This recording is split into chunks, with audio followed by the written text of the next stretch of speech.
A camel collapses in the sand, and no one stops walking. Its driver keeps moving. The caravan keeps moving. Behind them, the animal is already being swallowed by the dunes, and within an hour, there is no trace it ever existed at all.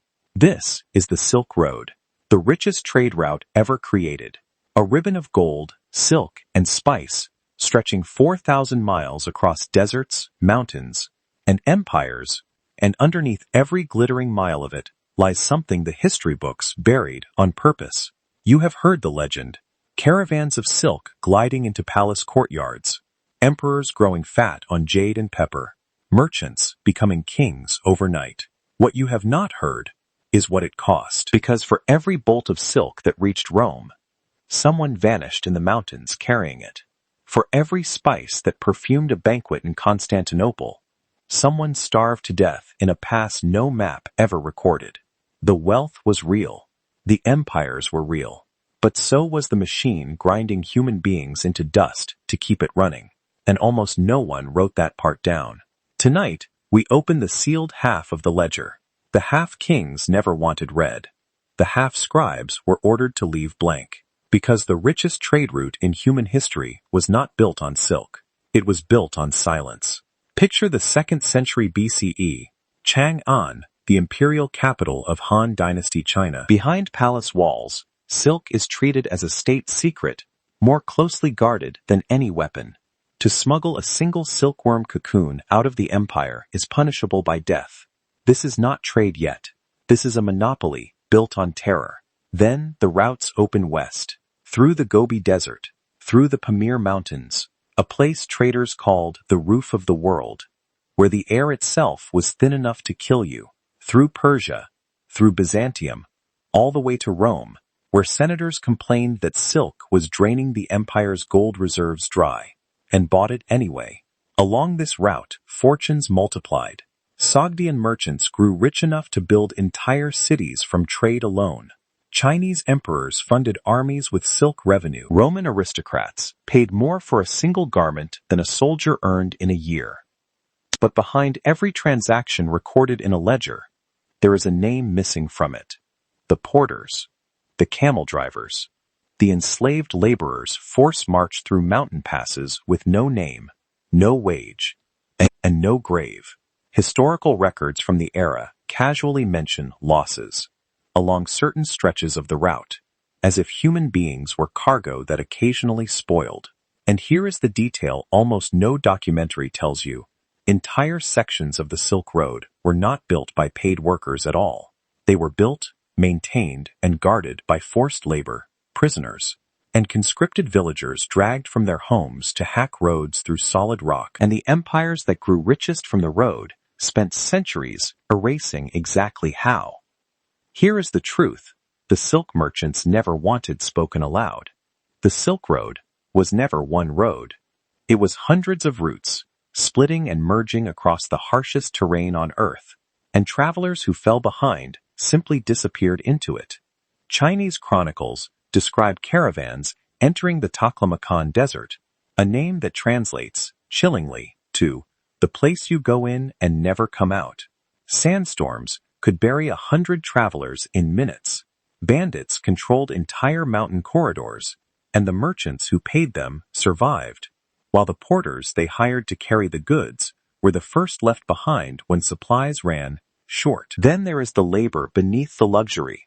Silk production itself required tens of thousands of workers, most of them women and children, bent over boiling vats for 18 hours a day, unwinding thread from cocoons in conditions so brutal that lung disease and blindness were considered simply the cost of doing business. Historical tax records from Han China reveal something disturbing. Entire villages were assigned mandatory silk quotas, enforced not by wages, but by punishment. Fail to produce enough silk, and your family paid the price. And then comes the moment that redefines everything. Archaeologists excavating way stations along the route uncovered something the empires never recorded in any surviving text. Mass burial sites containing the remains of laborers who died mid-journey, buried without names, without ceremony, without a single mention in the official trade logs that praised the road as a triumph of civilization. The gold moved forward.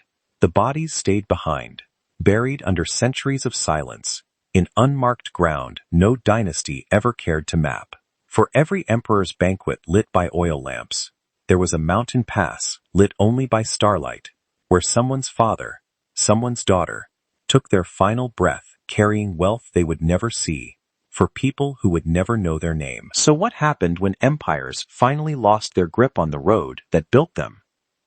By the 15th century, the Silk Road was already dying, strangled by the rise of sea trade, the fall of the Mongol peace that once protected it, and diseases like plague that traveled the same routes as silk and spice.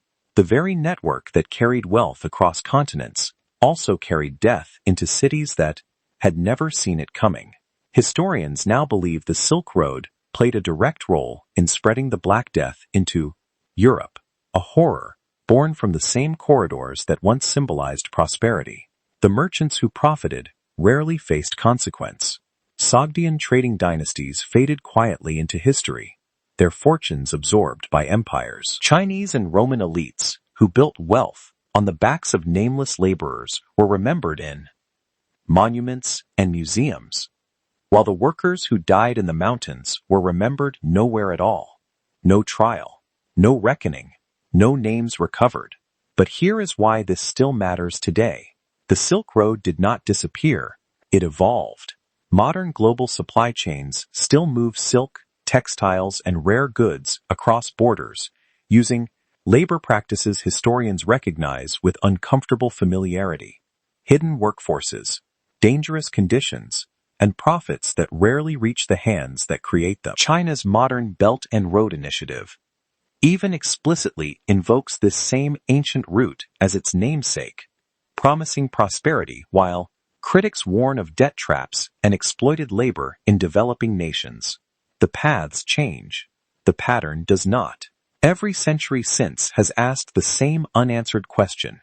When wealth moves this fast, gliding across borders and generations, who gets left behind in the dust to make it possible? How many of those people are being left behind right now, in supply chains we use every day, without us ever knowing their names either? Every empire in history has told the same lie, that greatness and greed can be separated, that the gold can shine without the shadow beneath it. The Silk Road proves otherwise. It proves that the richest achievements in human history are almost never built by the hands of kings.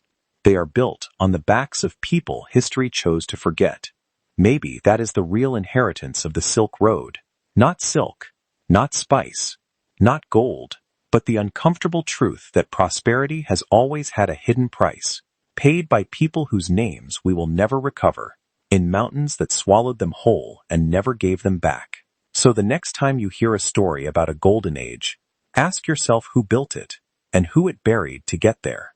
Because the truth is rarely in the glittering parts of history. It is buried in the silence around them, waiting for someone to dig it back up. If this story disturbed you as much as it disturbed us researching it, tell us which detail hit hardest. And subscribe if you want to keep uncovering the histories they tried to bury.